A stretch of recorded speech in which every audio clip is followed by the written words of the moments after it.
नमस्कार दोस्तों बात करते हैं आज की सबसे बड़ी महत्वपूर्ण उत्तर प्रदेश की खबरें और काफ़ी महत्वपूर्ण काम की खबरें हैं। जानेंगे सारी खबरों को विस्तार से कि मौसम को लेकर, सीए को लेकर, यूपी बोर्ड की परीक्षाओं को लेकर और साथ ही साथ हमें यूपी के मौसम के बारे में भी जानेंगे। तो सारी खबरें आज जानते हैं विस्तार से। शुरू करते हैं आज की सबसे पहली बड़ी महत्वपूर्ण खबर से। उससे पहले इस वीडियो को लाइक नहीं किया तो लाइक जरूर से कर दीजिएगा। लाइक बहुत ज़रूरी है, आपका एक लाइक मुझे हिम्मत देता है नई वीडियो बनाने का, तो लाइक जरूर से कर दीजिएगा। चलिए जान लेते हैं सबसे पहली बड़ी खबर। क्या चंद्र ग्रहण में खेल पाएंगे होली? ज्योतिषाचार्य से जाने किन बातों का रखना होगा ध्यान। जी आपको बता दें, फागुन माह के शुक्ल पक्ष की पूर्णिमा की तिथि पर होलिका दहन की बात चल रही है। जी हाँ, होलिका दहन पर इस बार चंद्रग्रहण देखने को मिल रहा है, जिसमें आपको बता दें कि होलिका दहन होगा या नहीं होगा। इस वर्ष होली पर चंद्रग्रहण का योग बन रहा है और 25 मार्च को पड़ने वाला जो चंद्रग्रहण है वो साल का पहला चंद्रग्रहण है। लोगों में दुविधा की स्थिति बनी है कि चंद्रग्रहण के कारण होली खेली जाएगी या नहीं, होली मनाएंगे या नहीं मनाएंगे। तो उसके बारे में आपको बता देना चाहता हूँ। जी आपको बता दें कि ये चंद्रग्रहण भारत में नहीं दिखाई देगा, जिसके कारण भारत में इस चंद्रग्रहण का कोई भी प्रभाव नहीं माना जाएगा और ना ही इसका कोई सूतक काल मान्य होने वाला है। चलिए इसी के साथ अब जान लेते हैं अगली बड़ी खबर। एसबीआई ने करोड़ों क्रेडिट कार्ड को दिया झटका, 1 अप्रैल से लागू होंगे कई नए नियम। आपको बता दें, एसबीआई ने अपने करोड़ों क्रेडिट कार्ड यूजर्स को एक बड़ा झटका दे दिया, जिसमें एसबीआई कार्ड की ओर से क्रेडिट कार्ड नियमों में बड़ा बदलाव किया गया और ये नियम 2024 से लागू होंगे। अब 1 अप्रैल 2024 से एसबीआई के क्रेडिट कार्ड से रेट पेमेंट करने पर कोई रिवॉर्ड पॉइंट नहीं दिया जाएगा। तो उनकी तरफ से कुछ ऐलान भी किए गए, क्या क्या चीज़ों में बदलाव है आपको बता देता हूँ। स्क्रीन पर एक बार पोस्ट करके पढ़ लीजिएगा। तो इन सभी चीज़ों के अंदर एसबीआई के क्रेडिट कार्ड में बदलाव कर दिया गया है। चलिए इसी के बाद जान लेते हैं अगली बड़ी खबर। अगर राज्य सीए लागू नहीं करेंगे तो केंद्र सरकार क्या करेगी? गृह मंत्री अमित शाह ने समझाया कानून। आपको बता दें कि सीए लागू करने को लेकर विपक्ष शासित 3 राज्यों के मुख्यमंत्री विरोध कर रहे हैं। उस पर गृह मंत्री अमित शाह ने स्पष्ट किया। उन्होंने कहा कि मैं मानता हूं कि चुनाव के बाद सबको कोऑपरेट करेंगे, ये पॉलिटिक्स के लिए गलत प्रचार कर रहे हैं, ये अपीसमेंट की पॉलिटिक्स है। आपको बता देना चाहते हैं, उनका कहना है कि सीए तो लागू होगा ही होगा, अगर नहीं होता तो इस पर उन्होंने खुद बताया कि शाह का कहना है कि चुनाव तक विरोध किया जा रहा है, उसके बाद सारे के सारे सीए का सहयोग करेंगे। शाह ने यह भी कहा है कि राज्य को सीए लागू करने से कोई भी रोकना नहीं चाहिए, इसका रोकने का अधिकार भी नहीं है और इस प्रक्रिया से जुड़े कामकाज को सिर्फ भारत सरकार से जुड़े अधिकारी ही पूरा करने वाले हैं, ऐसा उन्होंने कुछ बताया। चलिए इसी के बाद जान लेते हैं अब अगली बड़ी खबर। यूपी बोर्ड की परीक्षा से रिलेटेड। जी हाँ, कब होगा घोषित रिजल्ट? जाने पिछले 5 वर्षों में कब हुए थे इसके रिजल्ट की जारी। आपको बता दें, यूपी बोर्ड की जो परीक्षा है उसके लिए जो रिजल्ट है वो जल्दी जारी होने की संभावना बताई जा रही है। यूपी बोर्ड 10वीं और 12वीं का जो रिजल्ट है वो जल्दी घोषित होने वाला है और हाँ, उम्मीद जताई जा रही है कि 31 मार्च तक मूल्यांकन की प्रक्रिया पूरी करने का लक्ष्य रखा गया है। और जो इस बार हाई स्कूल और इंटरमीडिएट की परीक्षा उसमें बता रहे हैं कि 55 लाख से अधिक स्टूडेंट थे। बताया जा रहा है कि जो रिजल्ट है वो होली के बाद आने की उम्मीद जताई जा रही है। चलिए इसी के बाद जान लेते हैं अगली बड़ी खबर। यूपी केंद्रीय चुनाव आयोग ने सीएम योगी के प्रमुख सचिव को हटाने का दिया निर्देश। सीएम कार्यालय का काम भी देख रहे थे। आप सबको बता देना चाहते हैं कि जो केंद्रीय चुनाव आयोग ने मुख्यमंत्री योगी आदित्यनाथ के जो प्रमुख सचिव हैं, जिनका नाम है संजय प्रसाद, को हटाने के निर्देश जारी किए। आयोग ने कहा है कि ऐसे गृह सचिवों को हटाने का निर्देश दिया जो मुख्यमंत्री कार्यालय का भी काम देख रहे हैं और संजय प्रसाद मुख्यमंत्री कार्यालय में प्रमुख सचिव होने के साथ साथ प्रमुख सचिव गृह की भी जिम्मेदारी निभा रहे थे। तो बोला गया कि उन्हें हटा दिया जाए। आपका इसके प्रति क्या विचार है, मुझे कमेंट्स में जरूर से बताइएगा। चलिए इसी के बाद जान लेते हैं अगली बड़ी खबर। यूपी आंगनवाड़ी की एलिजिबिलिटी। जी हाँ, जाने कौन कर सकता है आंगनवाड़ी के लिए आवेदन, क्या होनी चाहिए योग्यता। आपको बता दें, उत्तर प्रदेश सरकार द्वारा आंगनवाड़ी पर्यवेक्षक और हेल्पकारों के लिए यूपी आंगनवाड़ी पात्रता 2024 के लिए प्रक्रिया शुरू हो गई है और इसमें विभिन्न मानदंड शामिल भी हैं, जैसे आयु की सीमा, शैक्षणिक योग्यता और अन्य। यूपी आंगनवाड़ी भर्ती के लिए आवेदन करने वालों उम्मीदवारों के लिए आवेदन करने से पूर्व योग्यता के बारे में जान लेना है कि कौन कौन इसके लिए अप्लाई कर पाएंगे या नहीं कर पाएंगे। आपको बता देना चाहते हैं, इसके लिए अगर कोई अप्लाई करना चाहते हैं तो भारत में उत्तर प्रदेश राज्य में सुविधाओं को लेकर एक नेटवर्क शामिल है, जो विशेष रूप से छोटे बच्चों यानी जो 0 से लेकर 6 साल की उम्र है, गर्भवती महिलाओं, स्तनपान कराने वाली माताओं को प्रदान करता है। और आपको बता देना चाहते हैं इसके लिए क्या आयु सीमा रहनी चाहिए। बताया जा रहा है कि न्यूनतम आयु 18 साल और अधिकतम 35 वर्ष होनी चाहिए। जी आपको बताते हैं, हेल्पर पद के लिए आवेदन करने के लिए उन्हें किसी मान्यता प्राप्त भारतीय बोर्ड से 10+2 इंटरमीडिएट परीक्षा पूरी करनी होनी चाहिए। हालांकि जो लोग सुपरवाइज पदों के लिए आवेदन करना चाहते हैं उनके पास किसी मान्यता प्राप्त विश्वविद्यालय से स्नातक की डिग्री भी होनी आवश्यकता बताई जा रही है। चलिए इसी के बाद अब बात कर लेते हैं अगली बड़ी खबर। यूपी के इस जिले में मुख्यमंत्री सामूहिक विवाह में हुआ ऐसा खेल कि भाई से करा दी बहन की शादी। आपको बता देना चाहते हैं कि इसमें कुछ अलग ही चीज़ देखने को मिली, जहां उत्तर प्रदेश के महराजगंज जिले में एक हैरान करने वाला मामला सामने आया है, जहां पर मुख्यमंत्री सामूहिक विवाह योजना में बड़ी धांधली का मामला देखने को मिला है।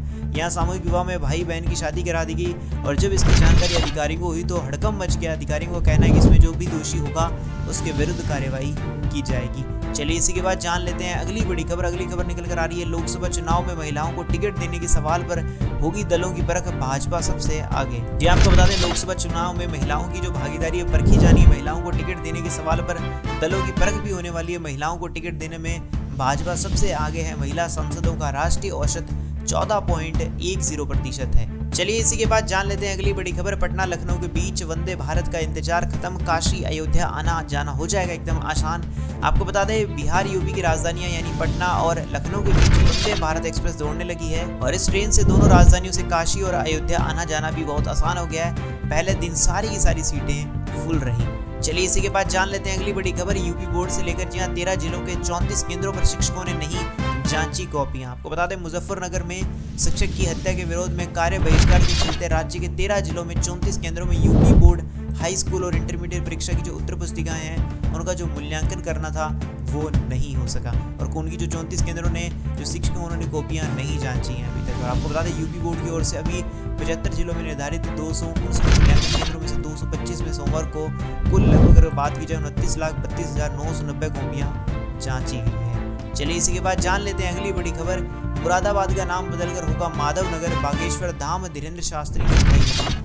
आपको बता देना चाहते हैं, बागेश्वर धाम सरकार के पीठाधीश्वर धीरेन्द्र शास्त्री ने हनुमंत कथा के दौरान मुरादाबाद का नाम माधव नगर रखने की जोरदार मांग उठाई। उन्होंने अपने प्रवचन में भी मुरादाबाद को माधव नगर बोलकर संबोधित किया। आपका इसके प्रति क्या विचार है, एक बार मुझे कमेंट्स में आप जरूर से बता दीजिएगा। चलिए इसी के बाद जान लेते हैं अगली बड़ी खबर। एलविश यादव से नोएडा पुलिस ने पूछे 5 ऐसे जरूरी सवाल और जिनका जवाब मिला और उन्होंने अपने आरोपों को भी कबूल लिया, ऐसा बताया जा रहा है। उसके लिए अगर आप जानना चाहते हैं कौन कौन से सवाल पूछे, मैं एक बार स्क्रीन पे दिखा दे रहा हूँ, आप उन्हें एक बार पढ़ लीजिएगा। अब उसके अंदर जो भी चीजें थी वो पार्टी से लेकर जो रेव पार्टी होती थी उससे लेकर और जो वैनम जो स्नैक वैनम था उससे रिलेटेड जितनी भी चीजें थी वो बताई जा रही कि उन्होंने खुद स्वीकार कर लिया, ऐसा बताया जा रहा है। बाकी आप एक बार पोज करके पढ़ लीजिए, सारे के सारे सवाल आपके सामने स्क्रीन पर दिख रहे हैं। और ये जो भी बताया जा रहा है कि रिपोर्ट के मुताबिक बताया जा रहा है कि इस रिपोर्ट के मुताबिक, बाकी न्यूज़ जो मुझे मिली है वही मैं आपको दिखा रहा हूँ। आपको इसके प्रति क्या विचार है वो आप मुझे बता सकते हैं। चलिए इसी के बाद जान लेते हैं अगली बड़ी खबर। अपराधियों को तेजी से पकड़ने में मदद करेगा क्राइम जीपीटी, जानिए क्या है यूपी पुलिस का नया फॉर्मूला। आपको बता दें, यूपी पुलिस ने आर्टिफिशियल इंटेलिजेंस बेस्ड टूल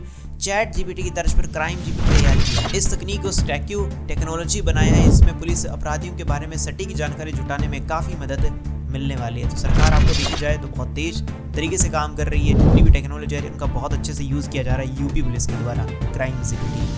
आपका इसके प्रति क्या विचार है, कमेंट्स में जरूर बताइएगा। चलिए इसी के बाद जान लेते हैं अगली बड़ी खबर। यूपी के वेदर के बारे में, होली पर कैसा रहेगा यूपी का मौसम, अगले 2 दिनों में बारिश के भी आसार, जानिए आईएमडी का पूर्वानुमान। आपको बता दें, इससे पहले मौसम एकदम करवट लेना शुरू कर दिया है। प्रदेश के कई हिस्सों में बूंदाबांदी के आसार है। हालांकि 25 मई तक आते आते मौसम एकदम साफ हो जाएगा। यानी कि आपको देखा जाए तो होली के बाद मौसम एकदम साफ दिख सकता है। जहां तक उम्मीद है होली पर बारिश नहीं होने वाली है।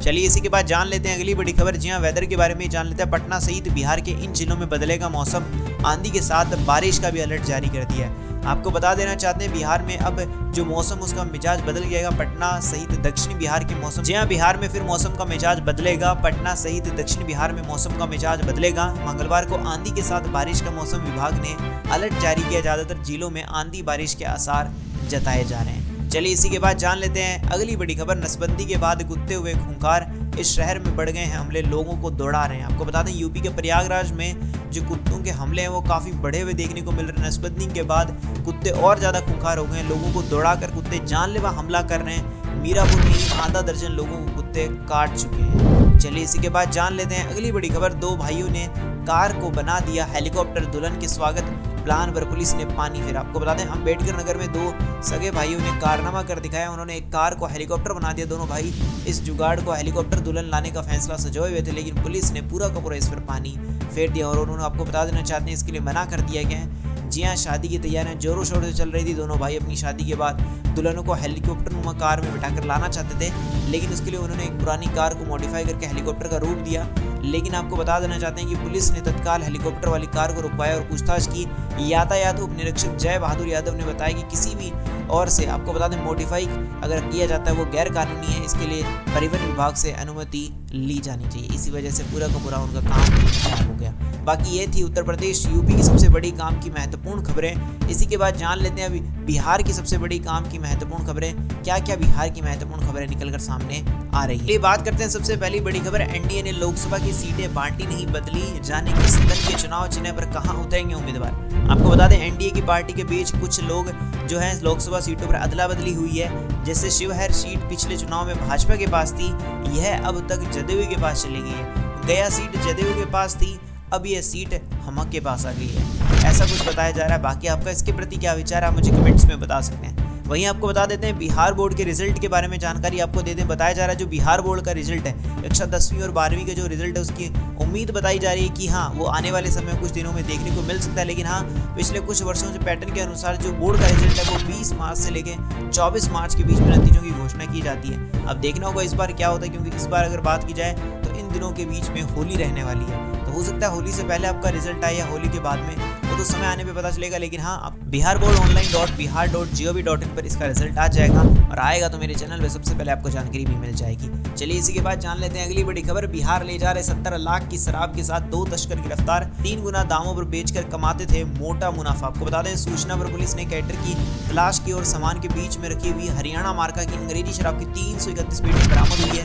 पूछताछ के दौरान बताया गया आरोपियों ने कि थाना धौलना क्षेत्र के UPSIDC क्षेत्र में उनका गोदाम है, जहां शराब की 400 पेटियां रखी हुई है, जिसके बाद पुलिस ने मौके पर पहुंचकर गोदाम से भी शराब बरामद कर ली। चलिए बात करते हैं इसी के साथ अगली बड़ी खबर, 20 मार्च को बिहार में के पाठक की अग्नि परीक्षा इम्तिहान देंगे या जाएंगे ही नहीं। आपको बता दें बिहार में संवैधानिक पद पर बैठे राज्यपाल राजेंद्र आलेंकर व प्रशासनिक महकमे में शिक्षा विभाग के अपर मुख्य सचिव के पाठक के बीच सनातनी खत्म होने का नाम ही नहीं ले रही। के पाठक VC, प्रो VC और विश्वविद्यालय के अन्य अधिकारियों के लगातार बैठक बुला रहे हैं, जिसके अंदर राजभवन उनकी बैठकों में शामिल होने से विश्वविद्यालय अधिकारियों को मना करता रहे।